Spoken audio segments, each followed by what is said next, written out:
ஆணவ கொலைகள் கூடாது என்று நீ சிந்திக்க தொடங்கிவிட்டால் உனக்கு ஆறாம் அறிவு சிந்திக்க தொடங்கிவிட்டது என்று பொருள். அடங்குமறு அத்துமீறு கும்பலா என்று கேலி பேசுவது, அதுக்குள்ள அந்த ரெண்டு முழக்கங்களுக்கு பின்னால எவ்வளவு பெரிய அரசியல் இருக்குங்கிறத புரிஞ்சுக்கிட்டா அதை விமர்சிக்கவே முடியாது.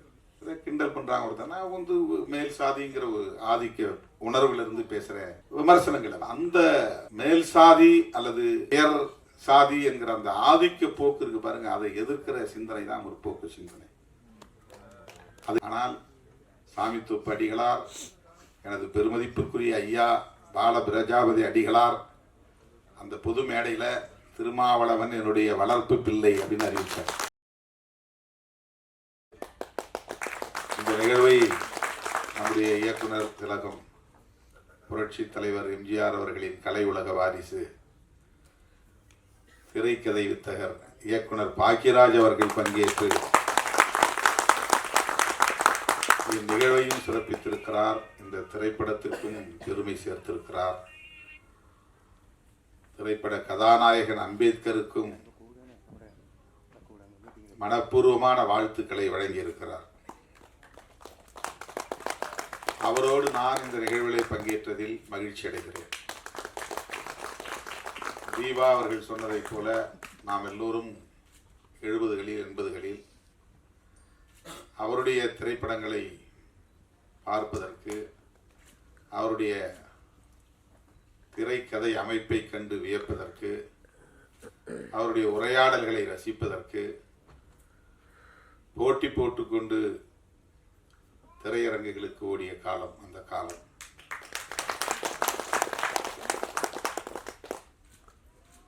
அதனால்தான் எம்ஜிஆர் அவர்கள் வேறு யாரையும் வாரிசு என்று அவர் வெளிப்படையாக அறிவித்ததில்லை. என்னுடைய வாரிசு, கலை உலக வாரிசு பாக்கியராஜ் என்று எம்ஜிஆர் அவர்கள் வெளிப்படையாக அறிவித்து அவரை உச்சி மோந்து பாராட்டியிருக்கிறார்.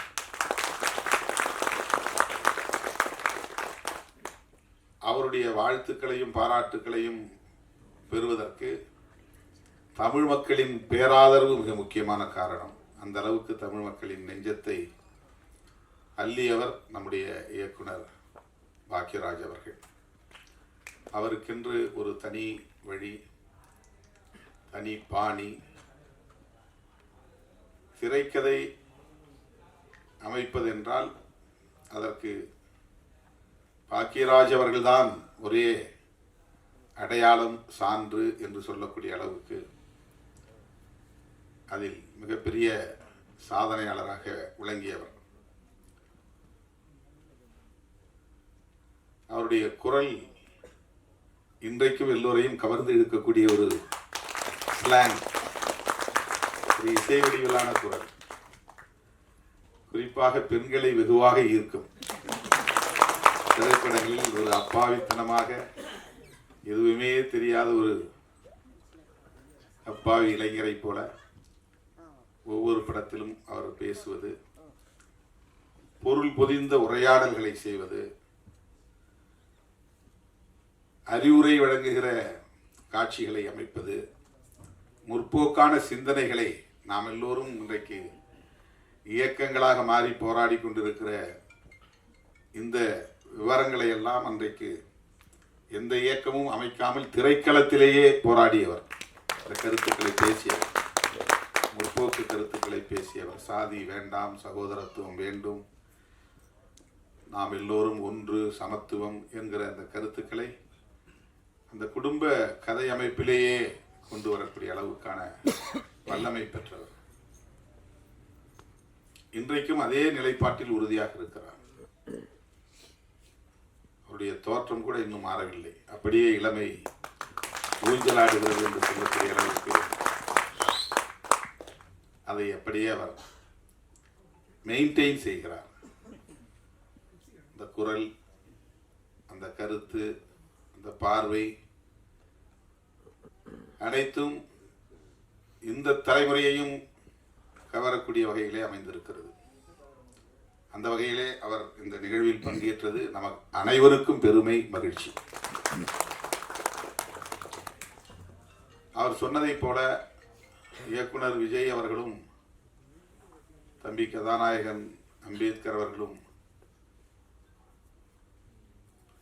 தங்களை செம்மைப்படுத்திக் கொள்ள, செழுமைப்படுத்திக் கொள்ள, பக்குவப்படுத்திக் கொள்ள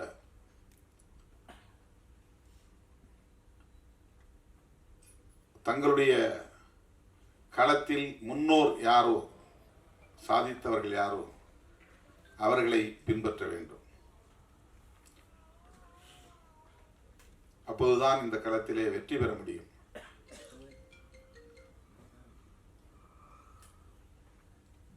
அவர் மிக சுருக்கம், நேரத்தின் அருமை கருதி சுருக்கமாக சொன்னார். ஆனால் அதில் மிக ஆழமான கருத்துக்கள் அடங்கி இருக்கின்றன. விஜய் அவர்கள் இந்த திரைப்படத்திற்கு 6 அறிவு என்று பெயர் சூட்டியிருக்கிறார். அதற்கான விளக்கத்தை அவர் நமக்கு முழுதாக வழங்கவில்லை. 2 கேள்விகளை நான் எழுப்புவேன், அதற்கு நீங்கள் விடை சொல்லுங்கள் பார்ப்போம் என்று ஒரு புதிரோடு முடித்திருக்கிறார். ஆனால் கேள்வியை நான் முன்னால் வைக்கவில்லை. இந்த கேள்விகள் ஒருவேளை திரைப்படத்தில் நாம் பார்த்தால் தான் தெரியும் என்று கருதுகிறேன். ஆனால் அந்த 6 அறிவு, 6வது அறிவு எத்தகைய வலிமை மிக்கது என்பதை இயக்குனர் பாக்யராஜ் அவர்கள் இங்கே 2 உவமைகள் மூலம், சிறுகதைகள் மூலம், கதையாடல்களின் மூலம் நமக்கு எடுத்துரைத்தார். அது எவ்வளவு பேர் கவனித்தீர்கள் என்று நான் கருதவில்லை, தெரியவில்லை. என்னுடைய எதிர்காலத்தையே உடைத்து விட்டேன் என்று ஒருவன் சொல்லுகிறான். அவன் வேலை செய்கிற கடையில் விலை உயர்ந்த ஒரு பொருளை அவன் உருட்டி உடைத்து விட்டான். இந்த பொருள் உடைந்து விட்டது என்று சொல்லி அவன் பதறவில்லை. அவன் ஒரு ஜட்ஜ்மெண்ட்டுக்கே வந்துட்டான். நம்மளை முதலாளி வெளியே அனுப்பிச்சிருவாரு, நாம் அவ்வளோ விலை உயர்ந்த பொருளை உடைச்சிட்டோம், என் எதிர்காலமே போச்சு. அவ்வளவு விரைவாக அவனை சிந்திக்கிற ஆற்றல், அவருடைய எதிர்காலத்தை பற்றிய கவலை, இந்த சிந்தனை ஆற்றல் என்பதுதான் 6வது அறிவு, 6ஆம் அறிவு. மற்ற 5 அறிவு என்ன? புலனறிவு, மெய், வாய், கண், மூக்கு, செவி, இதுதான் நம்முடைய உடல். மெய் என்பது உடம்பு, மொத்த கழுத்திலிருந்து பாதம் வரையில் இருக்கிற பாகத்திற்கு பெயர் மெய். தலையிலே மற்ற 4 புலன்கள் இருக்கின்றன. வாய், கண், மூக்கு, செவி. இந்த 4 புலன்களும் தலையில் உள்ளன. தலை இல்லாத மற்ற பகுதியை நாம் முண்டம் என்கிறோம். அது ஒட்டுமொத்தமாக மெய் என்று, உடம்பு என்று அழைக்கப்படுகிறது. இந்த 5ம் ஒவ்வொரு அறிவை நமக்கு தருகிறது. உடம்பு தொடுதல் அறிவை தருகிறது, வாய் சுவை அறிவை தருகிறது, நாக்கு, விழி பார்க்கிற அறிவை, காட்சியை நமக்கு புலப்படுத்துகிறது, செவி கேட்பதன் மூலம் என்ன கேட்கிறோம் என்பதை நமக்கு சொல்லித் தருகிறது. எதை செய்ய வேண்டும், எதை செய்யக்கூடாது என்பதையெல்லாம் நாம் கேட்டு தெரிந்து கொள்கிறோம். மூக்கு வாசனையை முகர்ந்து பார்க்கிற அந்த அறிவை, வாசனையை நமக்கு கற்றுத்தருகிறது. இப்படி இது புலனறிவு. இந்த புலனறிவுகள் 5ம் தொகுக்க பெற்று அதிலிருந்து கற்றுக்கொள்ளுகிற அறிவுதான் 6வது அறிவு. புலனறிவு உணர்ச்சி வயப்படும், 6வது அறிவு பக்குவத்தை தரும். புலனறிவு 5ம் உணர்ச்சிகளோடு தொடர்புடையது. நம்ம ஆத்திரப்படுறோம் ஒரு விஷயத்தை கேட்ட உடனே, உன்னை பற்றி இப்படி சொன்னா அப்படின்னு சொன்ன உடனே டென்ஷன். அவன் சொன்னது உண்மையா பொய்யா, இவனே இட்டு கட்டி பேசுறானா, இவனுக்கு ஒரு நோக்கம் இருக்கா, அப்படி சொல்லியிருக்க வாய்ப்பு இருக்கா, அவன் அது மாதிரியான ஆள் தானா அப்படிலாம் நம்ம பார்க்க மாட்டோம். காது கேட்ட உடனே ஆத்திரம் வந்துடும். அது எமோஷன். ஆத்திரமும் ஒரு எமோஷன் தான். விஜய் சொன்னது மாதிரி அன்பு ஒரு எமோஷன்னா ஆத்திரமும் ஒரு எமோஷன் தான், ஆங்கர். புலன் உணர்வு என்பது அப்படியே வெளிப்படுவது, உடனடியாக எதிர்வினையாற்றுவது. இந்த புலன் உணர்வுகளை, புலன் அறிவை உள்வாங்கிக் கொண்டு அதில் எது சரி, எது தவறு, எது உண்மை, எது பொய், எது நல்லது, எது கெட்டது, எது இப்போதைக்கு வெளிப்படுத்த வேண்டியது, எது எப்போது வெளிப்படுத்தப்பட வேண்டியது, எதை எப்படி வெளிப்படுத்துவது, எதை யார் முன்னால் வெளிப்படுத்துவது, எதை மறைத்து வைக்க வேண்டும், எதை மறைக்காமல் சொல்ல வேண்டும் என்பனவற்றையெல்லாம் உணர்ந்து தொகுத்து வடிகட்டி அதன் அடிப்படையில் வெளிப்படுத்துகிற ஒரு அறிவுதான் ஆறாவது அறிவு. 6 அறிவு. என் சாதி பொண்ணு இன்னொரு சாதிக்காரன் விரும்புகிறான், சாதி கலப்பு ஏற்பட்டா என்ன ஆகிறது, என் தகுதி என்ன, அவன் தகுதி என்ன அப்படின்ன உடனே அவனுக்கு ஆத்திரம். அவனுக்கு எந்த தகுதியும் இல்லை, அவனை அழித்து ஒழிக்கணும், அவனை வெட்டி சாய்க்கணும், இல்லைன்னா எனக்கு இது குடும்ப கௌரவம் போயிடும், சாதி கௌரவம் போயிடும்.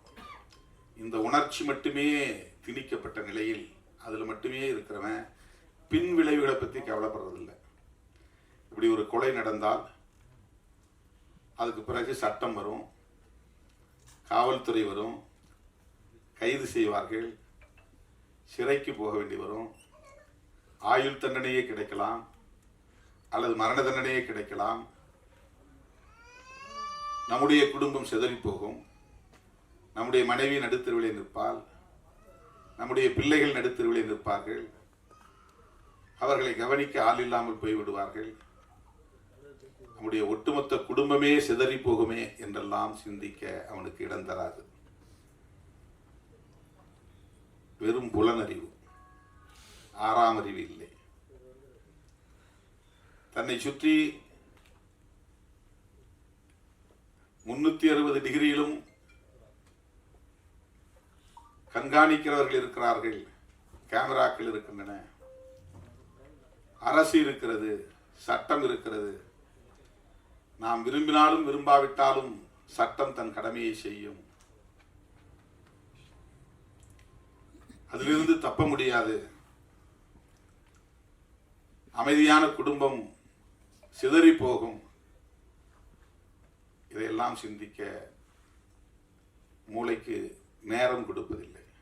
சிந்திக்கிற ஆற்றல் எல்லா மனுஷனுக்கும் உண்டு, அதனால்தான் எல்லாருக்குமே மூளை இருக்கிறது. ஆனால் சிந்திக்க நாம் மூளைக்கு வாய்ப்பு தருவதில்லை, உணர்ச்சிக்கு வாய்ப்பை தந்து விடுகிறோம்.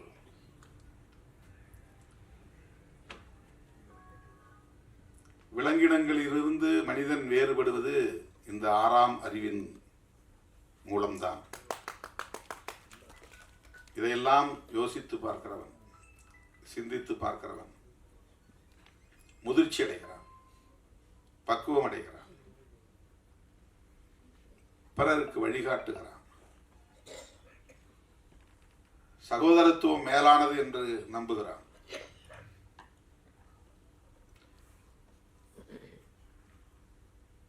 ஜாதி ஜாதி ஜாதி என்பது நாம் பிறப்பதற்கு முன்பிருந்தே விவாதிக்கப்படுகிற ஒன்றாக இருக்கிறது. உலகத்தில் வேறு எந்த நாட்டிலும் இந்த சமூக கட்டமைப்பு இல்லை, எந்த மதத்திலும் இந்த வடிவமைப்பு இல்லை. சாதி அடிப்படையில் உறவுகளை தீர்மானிப்பது, மன வாழ்க்கையை தீர்மானிப்பது என்கிற ஒரு வாழ்வியல் உலகத்தில் வேறு எந்த சமூகத்திலும் இல்லை. தமிழனாகவும் இவனால் ஒன்று சேர முடியவில்லை, இந்தியனாகவும் இவனால் ஒன்று சேர முடியவில்லை, பாட்டாளியாகவும் இவனால் ஒன்று சேர முடியவில்லை.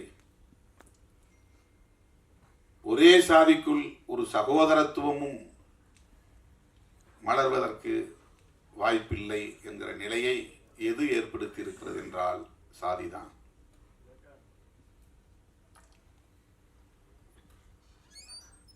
வள்ளுவ பெருந்தகைக்கு முன்னாலேயே சாதி கூடாது என்கிற கருத்தை இந்த மண்ணில் விதைத்தவர் கௌதம புத்தர். அவர் சொன்னதுதான் சுதந்திரம், சமத்துவம், சகோதரத்துவம் என்கிற உயரிய கோட்பாடுகள். நாம யாரும் புதுசா ஒன்றும் கண்டுபிடிக்கல. புரட்சியாளர் அம்பேத்கர் சொல்லுகிற இந்த கோட்பாடு 2000 ஆண்டுகளுக்கு முன்னால் ஐயன் திருவள்ளுவன் சொல்லி இருக்கிறான். ஐயன் திருவள்ளுவன் சொல்லி இருக்கிற இந்த கருத்தியலை 2500 ஆண்டுகளுக்கு முன்னால் கௌதம புத்தர் சொல்லி இருக்கிறார். கௌதம புத்தர் சுயம்புவாக சொன்னாரா என்றால் அப்படி சொல்ல முடியாது. அவருக்கு முன்னால் அவருடைய முன்னோர் இதை பேசி இருக்கிறார்கள், சொல்லி இருக்கிறார்கள் என்பதுதான் நாம் உணர வேண்டிய உண்மை. இப்படித்தான் அறிவு வளர்ச்சி என்பது உருவாகி இருக்கிறது, பரிணாமம் அடைந்திருக்கிறது.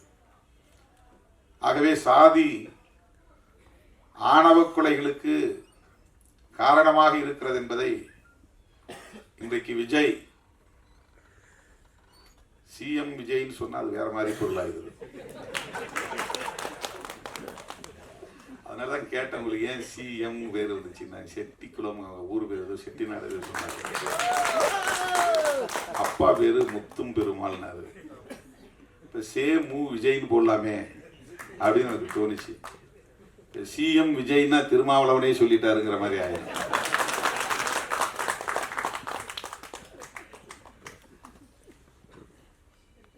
அவர் இன்னைக்கு ஆணவ கொலையை பற்றி பேசுறாருன்னா இதுக்கு முன்னால யாருமே பேசலையான்னா எல்லாம் பேசியிருக்கிறாங்க. நம்முடைய இயக்குனர் அண்ணன் பாக்கியராஜ் அவர்கள் படங்களில் ஏராளமாக இந்த சாதி பிரச்சனைகள் விவாதிக்கப்பட்டிருக்கிறது. அவர் படங்களை திருப்பி போட்டு பாருங்க. அவர் கதையில அண்ணா எடுத்தோடனே முருங்கைக்காயினார். அவருக்கு மனசுல நிக்கிறது முருங்கைக்காய் தான்.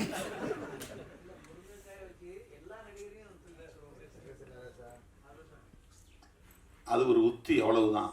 ஆனா அவர் அந்த படத்துல சொல்லி இருக்கிற செய்திகள் ஏராளம், ஒவ்வொரு படத்திலுமே. அப்போ இந்த சாதி அமைப்பு கூடாது அப்படிங்கிற கருத்தை நாம புதுசா பேசல, திருமாவளவன் பேசல. இது ஒன்றும் திருமாவளவனுடைய கண்டுபிடிப்பு கிடையாது. சில பேர் அப்படி ஒரு தோற்றத்தை உருவாக்குகிறார்கள். இவன் வந்த பிறகுதான் எல்லாம் ஜீன்ஸ் போடுறாங்க, டிஷர்ட் போடுறாங்க, கூலிங் கிளாஸ் கண்ணாடி போடுறாங்க, பஸ் ஸ்டாண்டில் நிற்கிறாங்க, நம்ம பிள்ளைங்களை மயக்கிறாங்க. இதெல்லாம் அரசியலுக்காக பேசுவது. டிஷர்ட் போட்டால் பெண்கள் மயங்கிடுவாங்களா? கூலிங் கிளாஸ் போட்டால் பெண்கள் மயங்கிடுவாங்களா? ஜீன்ஸ் போட்டு பேண்ட் போட்டால் உடனே பெண்கள் அங்கே பின்னாலே போயிடுவாங்களா? இது பெண்களையே குறைத்து மதிப்பிடுகிற ஒரு விமர்சனம். அது இப்படி அல்ல. காதலுக்கு எந்த வரம்பும் இல்லை. அது ஒரு உயரிய உணர்வு, தூய்மையான உணர்வு. அதை எந்த சக்தியாலும் கட்டுப்படுத்த முடியாது. நீ எத்தனை கொலைகளை பண்ணாலும் காதலை உன்னால ஒண்ணும் பண்ண முடியாது. நீ வேணா உள்ள போகலாம், ஜெயிலில் கிடக்கலாம், அவ்வளவுதான்.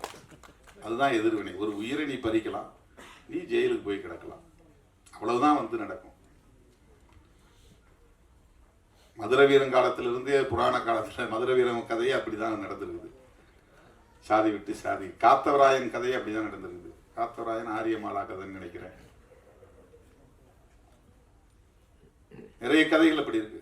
நிறைய குலதெய்வ கதைகளை போனீங்கன்னா நிறைய சாதி விட்டு சாதி திருமணம் செஞ்சு அதனால படுகொலை செய்யப்பட்டு அப்படி கொல்லப்பட்டவர்களையே அம்மனா வழிபடுறாங்க, இல்லைன்னா ஐயனா வழிபடுறாங்க. ஐயனார், ஐயன், இதுதான் குலதெய்வங்கள். குலதெய்வங்கள்ங்கிறது சிவன் மகாவிஷ்ணு மாதிரியான கதைகளை கொண்டது கிடையாது. நம்மோடு வாழ்ந்தவர்கள் மடிந்திருப்பார்கள். அவர்கள் நமக்கு முன்னோர்களாக பாதுகாவலர்களாக இருந்திருப்பார்கள். அவர்கள் அந்த நமக்காக நம்முடைய குலத்தை காப்பதற்காக ஆயுதம் ஏந்தி இருப்பார்கள், வெட்டுப்பட்டு இருப்பார்கள், களத்திலே பலியாகி இருப்பார்கள். அவர்களை நினைவு கூர்ந்து நடுகள் நட்டு அவர்களை வழிபாடு செய்கிற ஒரு முறைதான் குலதெய்வ முறை வழிபாட்டு முறையாக மாறி இருக்கிறது. அப்படி நிறைய தரவுகள் உண்டு. நாமெல்லாம் பெருந்தெய்வங்களை கும்புற வழக்கம் நமக்கு கிடையாது. ஊர்லாம் போயின்னா முனியாண்டி, கருப்புசாமி, மாயவன், இப்படிதான் சாமி. இதெல்லாம் யாருன்னா நம்முடைய முன்னோர், அவங்களுக்கு இருந்த பேர். அவங்களுக்கு சாராயம் வச்சு படைப்பாங்க, கறி வச்சு கிடா வெட்டி கறி சமைச்சு படைப்பாங்க. இதெல்லாம் வந்து நம்முடைய வாழ்வியலில் இருந்த முக்கியமான கூறுகள். சாதி அடிப்படையிலான படுகொலைகள் நடந்து அந்த படுகொலைகளால் தியாகம் செய்த அவர்கள் எல்லாம் கடவுளாக்கப்பட்டிருக்கிறார்கள், நடுகளாக்கப்பட்டிருக்கிறார்கள். நடந்திருக்கு. இப்போ என்ன அதுல இருந்து தெரிய வருதுன்னா, இந்த சாதி அடிப்படையில் சாதி விட்டு சாதி திருமணம் பண்ணக்கூடாது, கலப்பு திருமணம் பண்ணக்கூடாது அப்படிங்கிற கருத்து இன்னைக்கு நேற்றுக்குள்ள ரொம்ப காலமா இருக்கு. காதல் ரொம்ப காலமா மனிதன் தோன்றிய காலத்தில் இருந்து இருக்கு. காதலுக்கு எதிர்ப்பும் அந்த காலத்தில் இருந்து இருக்கு. காதலின் பெயரால் சாதி விட்டு சாதி திருமணம் நடந்தால் ஆணவ கொலைகள், அது இங்கிலீஷ்ல ஹானர் கில்லிங்கிறான். ஹானர் கில்லிங்னா கௌரவ கொலை. அதுல என்ன கௌரவம் இருக்குது? அது ஆணவம் தான். அது அதனாலதான் ஆணவ கொலைன்னு இப்ப நம்ம புதுசா அழைக்கிறோம். அதுல என்ன கௌரவம் இருக்கு? பெற்ற பிள்ளையை, 10 மாதம் சுமந்த பிள்ளையை, பாலூட்டி சீராட்டி வளர்த்த பிள்ளையை, கொஞ்சி குழவிய பிள்ளையை ஈவிரக்கம் இல்லாமல் வெட்டி சாய்க்கிற அளவுக்கு மூர்க்கம் வருகிறது என்றால் அது சாதியின் பெயரால் ஏற்படுகிற பித்துக்குளித்தனம். அது சாதி அவன் கண்ணை மறைக்குது, மூளையை செயல்பட விடாமல் தடுக்குது. ஆகவே அந்த ஆணவ கொலைகள் காலம் காலமாக சமூகத்திலே இருந்து கொண்டே இருப்பதை நாம் பார்க்கிறோம். அதை அவ்வப்போது பலர் கண்டித்திருக்கிறார்கள், அதை எதிர்த்திருக்கிறார்கள், போராடி இருக்கிறார்கள். அந்த வரிசையில தான் நம்ம பெரியாரையும் அம்பேத்கரையும் பார்க்கிறோம். இது எப்பதான் தீர்வு வரும்? இதுக்கெல்லாம் வந்து ஒரு குறிப்பிட்ட காலக்கெடு நம்ம சொல்ல முடியாது, ஒரு டியூரேஷன் சொல்ல முடியாது. பசிக்குது, சோறாக்கணும் அப்படின்னா 1/2 அன் ஹவர்ல சமைச்சிடலாம், ஒரு டைம் சொல்லுவோம். 1/2 அன் ஹவர்ல உட்காருங்க, நான் சமைச்சு கொடுத்துட்றேன் அப்படின்னு நம்ம டைம் சொல்ல முடியும், ஒரு கெடு சொல்ல முடியும். அங்கிருந்து டெல்லிக்கு போகணும், அவங்க யாரோ ஒருத்தரை பார்க்கணும் அப்படின்னா அதுக்கு என்ன டைம்? ட்ரெயினில் போனால் இத்தனை மணி நேரம் ஆகும், 24 மணி நேரம் ஆகும். ஃப்ளைட்டில் போனால் 2.25 மணி நேரம் ஆகும், ஒரு டைம் சொல்லிடலாம். சாதி பிரச்சனைகளுக்கு தீர்வு காண்பதற்கு ஒரு டைம் லைன் சொல்ல முடியாது, ஒரு டைம் ஃப்ரேம் சொல்ல முடியாது, காலக்கெடு சொல்ல முடியாது. புத்தர் தோன்றினார், இட்டார் பெரியோர் இடாதார் இழிகுலத்தோர் என்று 2 சாதி தான் இருக்கிறது, சாதிகள் 2 ஒழிய வேறில்லை என்று சொன்ன அவ்வை பாட்டி சொன்னார். ஆண் சாதி பெண் சாதி ஆக 2 சாதி, வீண் சாதி மற்ற எல்லாம் என்ற சித்தர்கள் சொன்னார்கள். சாதி வேற ஒன்றும் இல்லைப்பா, சாதி ஆண் சாதி பெண் சாதி அவ்வளவுதான், மற்றதெல்லாம் வீண். பரப்புக்கும் எல்லா உயிர்க்கும் ஐயன் திருவள்ளுவன் சொன்னான். எல்லாம் பறக்கலாம், ஒரே மாதிரி தான் பறக்கிறோம். பறக்கிறதுல என்ன பெரிய வேறுபாடு இருக்கு? உயர்ந்தவன் வேற மாதிரி பறக்கிறான், தாழ்ந்தவன் வேற மாதிரி பறக்கிறானா? இல்லை. ஆணும் பெண்ணும் இணைந்து கரு உற்பத்தியாகி 10 மாதம் கற்ப பையிலே வளர்ந்து, கருவறையிலே வளர்ந்து, அதன் பிறகு அவன் குழந்தையாக பிரசவம் ஆகிறான். அவ்வளவுதான். இதுதான் எல்லா உயிரினங்களுக்கும், மனிதனுக்கும். பரப்புக்கும் எல்லா உயிர்க்கும் ஐயன் திருவள்ளுவன் சொன்னார். அந்த வரிசை ஒட்டித்தான் மகாத்மா பூலே, கேரளாவிலே நாராயண குரு. ஏன் பல மதங்கள் பல சாதிகள், எல்லா மதமும் ஒண்ணுதான், எல்லா சாதியும் ஒண்ணுதான் சொன்னவர் நாராயண குரு. சாமித்தோப்பு அடிகளார் ஐயா ஆல பிரஜாபதி அடிகளார், அவருடைய முப்பாட்டனுக்கு முப்பாட்டன் அவர் தான் வைகுண்டர்.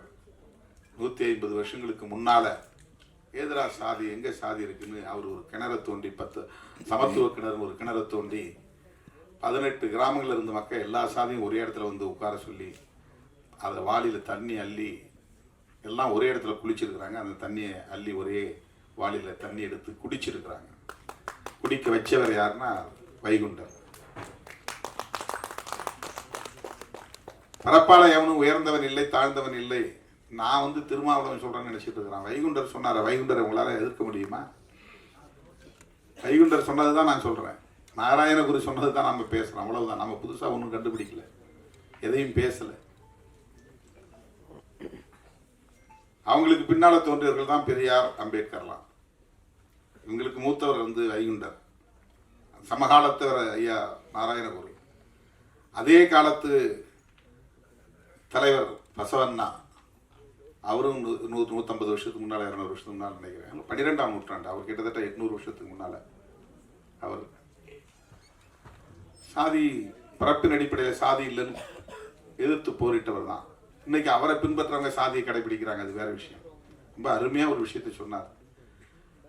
புத்தர், நபிகள் நாயகம், இயேசு பெருமான், இந்த 3 மாமனிதர்களும் மனிதநேயமே உலகின் தலை சிறந்த கொள்கை என்றுதான் சொல்லி இருக்கிறார்கள். ஆனா அவரை பின்பற்றதான் உலகத்துல எல்லா நாடுகளிலும் இருக்கிறான், எல்லாம் கத்தியை தூக்கிட்டு நிற்கிறான், அருவாளை தூக்கிட்டு நிற்கிறான். அதுதான் வீரன் சொல்றான். பௌத்தத்தை ஏற்றுக்கொண்டவனும் வன்முறையில் ஈடுபடுகிறான், படுகொலையில் ஈடுபடுகிறான். அதுக்கு சிங்களமே ஒரு சாட்சி. ஈழத் தமிழர்களை படுகொலை செய்யக்கூடிய அத்தனை பேரும் பௌத்தர்கள் தான். அவன் உண்மையிலேயே பௌத்தத்தை உள்வாங்கி இருந்தான்னா மனிதநேயம் தான் உன்ட்ட மேலோங்கி இருக்கும். தமிழர்களை அவன் கொல்ல மாட்டான். நீ தனியா வாழ்ந்து நினைக்கிறியா, வாழ்ந்துட்டு போ, உனக்கு ஒரு நாடு வேணுமா வச்சுக்கோ சொல்லிட்டு போயிருப்பான். உன்னாக நம்ம எல்லாம் சகோதரர்களா வாழ்வோம். ஆனா அவன் பௌத்தத்தை உள்வாங்கினானே தவிர புத்தர் சொன்னதை பின்பற்றவில்லை. ஒரு கன்னத்தில் அடித்தால் மறு கன்னத்தை காட்டு, எவனையும் நீ வன்முறைக்கு போகாதே, வன்முறையில் ஈடுபடாதே என்று சொன்னார் இயேசு பெருமான். ஆனால் கிறிஸ்தவ நாடுகள், பல நாடுகளில் எவ்வளவு சிலுவை போர், எவ்வளவு பெரிய யுத்தங்கள்லாம் நடந்திருக்குது, எவ்வளவு லட்சக்கணக்கான மக்கள் கொல்லப்பட்டு இருக்கிறார்கள் இயேசுவின் பெயரால். நபிகள் நாயகம் அவர் சொன்னது மனிதநேயம் தான். உலகின் தலை சிறந்த கொள்கை மனிதநேயம். நாம் யாரும் அதை பின்பற்றதில்லை. சுதந்திரம், சகோதரத்துவம், சமத்துவம், இதுதான் மதம் சொன்ன உண்மையான கோட்பாடுகள். இதுதான். ஆனால் நம்ம அதையெல்லாம் விட்டுட்டோம்.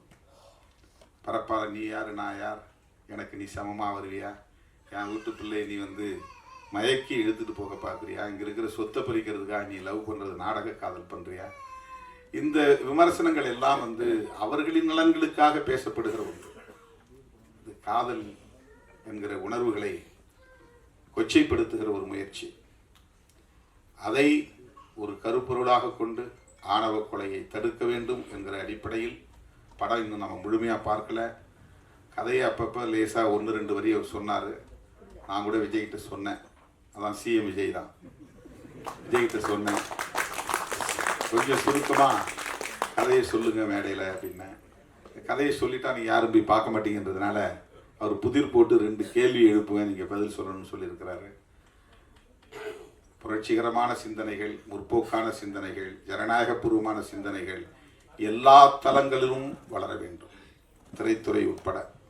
இப்போ நிறைய பேர் இதுக்குள்ளேயும் சாதி பெருமை பேசுகிறவங்க கிளம்பிட்டாங்க. நாங்கள் ஆண்ட சாதி, அந்த வம்சம், இந்த வம்சம், அதிலிருந்து பிறந்தவர்கள், இதிலிருந்து பிறந்தவர்கள், எங்களுக்கென்று ஒரு பெரிய தனி பாரம்பரியம் இருக்கிறது, அடங்குமறு அத்துமீறு கும்பலா என்று கேலி பேசுவது. அதுக்குள்ள அந்த 2 முழக்கங்களுக்கு பின்னால் எவ்வளோ பெரிய அரசியல் இருக்குங்கிறத புரிஞ்சுக்கிட்டா அதை விமர்சிக்கவே முடியாது. அது பாட்டாளி வர்க்க சிந்தனை இருந்தால் தான் அதை புரிஞ்சிக்க முடியும்.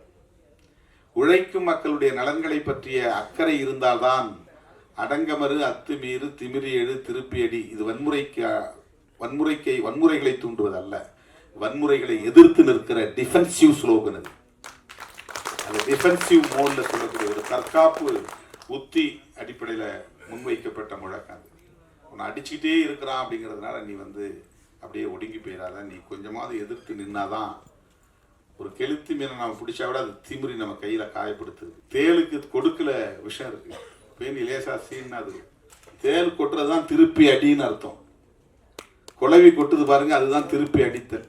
நீ போய் அவன் கூட்ட கலைச்ச, அது உன்னை கொட்டு. கலைச்சா அப்புறம் நீ பாட்டு போயிட்டேன்னா உன்னை அப்புறம் அங்கே எங்கேயுமே நீ கூடு கட்ட முடியாது, கூடு கட்டி வாழ முடியாது. ஒரு தற்காப்பு உணர்ச்சிக்கான ஒரு அரசியல். இதை கிண்டல் பண்றாங்க ஒருத்தனா மேல் சாதிங்கிற ஒரு ஆதிக்க உணர்வுல இருந்து பேசுற விமர்சனங்கள். அந்த மேல் சாதி அல்லது பேர் சாதி என்கிற அந்த ஆதிக்க போக்கு இருக்கு பாருங்க, அதை எதிர்க்கிற சிந்தனை தான் முற்போக்கு சிந்தனை. அதை எதிர்க்கிற அறிவு தான் 6வது அறிவு. ஆணவ கொலைகள் கூடாது என்று நீ சிந்திக்க தொடங்கிவிட்டால் உனக்கு 6ஆம் அறிவு சிந்திக்க தொடங்கிவிட்டது என்று பொருள். 6 அறிவுன்னு சொன்னாலும் நல்லதுதான், 6ஆம் அறிவு என்று சொன்னாலும் சரிதான். 6 அறிவு வளரும். 6ன்னா நீ அமைதியா இரு, ஆத்திரப்படாமல் டென்ஷனா இருக்காத, எந்த நேரமும் கொதிப்பா இருக்காத. 6 அப்புறம் தான் அறிவு வேலை செய்யும்.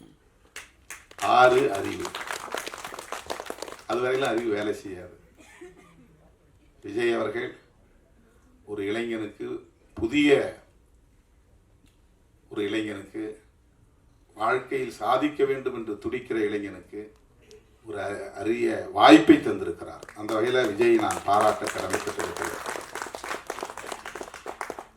அம்பேத்கர்ங்கிற பேர் வந்தது பற்றி எல்லாரும் சொன்னாங்க. அது பால பிரஜாபதி அடிகளார் அவர் வயிற்றில், தாயின் வயிற்றில் இருக்கும்போதே தீர்மானித்த பெயர். பல பேர் அப்படி சொல்லுவாங்க, பேர் வைப்பாங்க, அப்புறம் போய் ஸ்கூல் ரெக்கார்டில் பேரை மாற்றிடுவாங்க. கேட்கும்போது அம்பேத்கர்னு சொல்லுவாங்க. அப்படி நிறைய இந்த சமூகத்தில் இருக்கிறவங்களுக்கே, ஒடுக்கப்பட்ட சமூகத்தில் இருக்கிறவங்களுக்கே அந்த பேரை வைக்கிறது ஒரு தயக்கம் இருக்குது. அதை சொன்னால் வெளியில் போய் நமக்கு டக்குன்னு ஒரு அடையாளம் தெரிஞ்சிடும், நம்மளை வந்து அங்கீகரிக்க மாட்டாங்க, நம்மளை வந்து ஒரு மாதிரி இல் ட்ரீட் பண்ணுவாங்க, டிஸ்கிரிமினேஷன் வரும், அப்படின்லாம் அவங்களுக்கு ஒரு தயக்கம் இருக்குது. ஆனால் சாமித்துவ அடிகளார், எனது பெருமதிப்புக்குரிய ஐயா பால பிரஜாபதி அடிகளார் அந்த பொது மேடையில் திருமாவளவன் என்னுடைய வளர்ப்பு பிள்ளை அப்படின்னு அறிவித்தார். நான் அவரை அடாப்ட் பண்ணுறேன், என்னுடைய தத்து பிள்ளையாக நான் எடுத்துக்கிறேன், என்னுடைய மகன் குடும்பத்தில் ஒருவராக நான் எடுத்துக்கிறேன் அப்படின்னு அறிவித்தார். அன்பு தேசம்னு ஒரு கட்சி தொடங்கின நிகழ்ச்சியில் தான் நான் பேசினேன். அவர் உருவாக்கிய கட்சி அன்பு தேசம்.